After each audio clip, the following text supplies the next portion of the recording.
मेरा जन्म बिहार के एक छोटे से गांव के गरीब परिवार में हुआ था। हमारा परिवार बहुत बड़ा था। मेरे पापा 2 भाई थे। दोनों के बहू बेटी और बेटियों को मिलाकर करीब 22 लोग का परिवार था। मेरे बड़े पापा के पास पक्की नौकरी नहीं थी, मगर उनका अपने परिवार से कोई लेना देना नहीं था।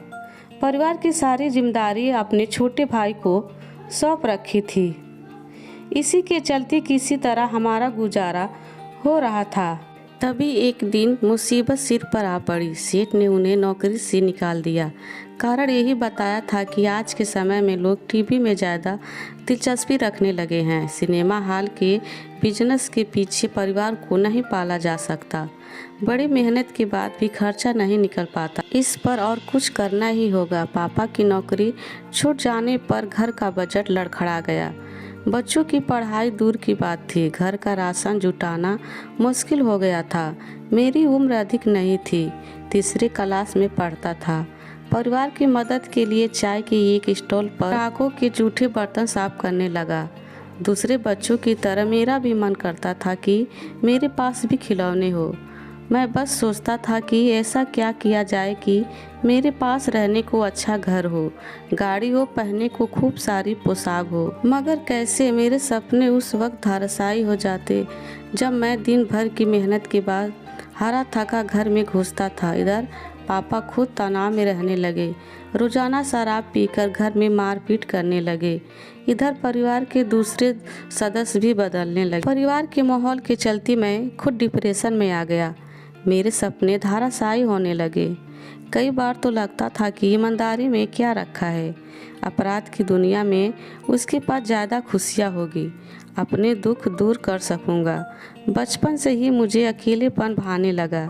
सिवाय किताबों और ईश्वर की भक्ति में राहत महसूस करने लगा था। मेरे परिवार में एक नई बीमारी ने मेरी परेशानी और बढ़ा दी। घर के कुछ सदस्य ने संपत्ति में बंटवारे की मांग की। इस बात को लेकर आपस में मारपीट तो आम बात हो गई। आखिरकार पांचों की मदद से संपत्ति का जब बंटवारा हुआ तब जाकर यह महाभारत थमी। बंटवारे के बाद हमारी आर्थिक हालत और ज़्यादा खराब हो गई। पापा के पास बचत के नाम पर कुछ भी नहीं था। जमीन जायदाद भी नाम की थी। किताब कॉपी के लिए जब भी मैं पापा के पास जाता था तो वे इसे टाल दिया करते थे। घर की हालत कुछ ऐसे बन गए थे कि अब मैं अपनी शिक्षा जारी नहीं कर सकूंगा। मगर मैं दिमाग से तेज था। हर बार पूरी क्लास में फर्स्ट आया करता था। मेरे शिक्षक कहा करते थे कि यह लड़का एक दिन जरूर वैज्ञानिक बनेगा।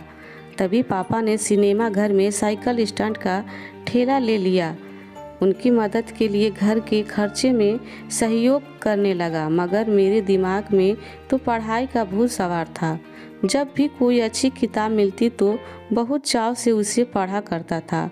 16 साल की उम्र में अपने परिवार के साथ समाज और देश के बारे में भी दिलचस्पी रखने लगा। मेरे संपर्क बढ़ाने लगे उच्च विचार वाले जीनियस लोग की संघर्ष से काफ़ी कुछ सीखा। इन्हीं दिनों पापा का साइकिल स्टैंड का काम बंद हो गया। सच यह था कि पापा पुराने विचारों के थे। उनका मानना था कि हमारी किस्मत में गरीबी लिखी है, किस्मत के आगे कुछ भी नहीं हो सकता। मगर मैं आज के समय के मुताबिक जीना चाहता था। इसी से मुझे सफलता का मार्ग मिला। अपने आप को और अपनी खूबियों से मुझे समाज में सम्मान मिला।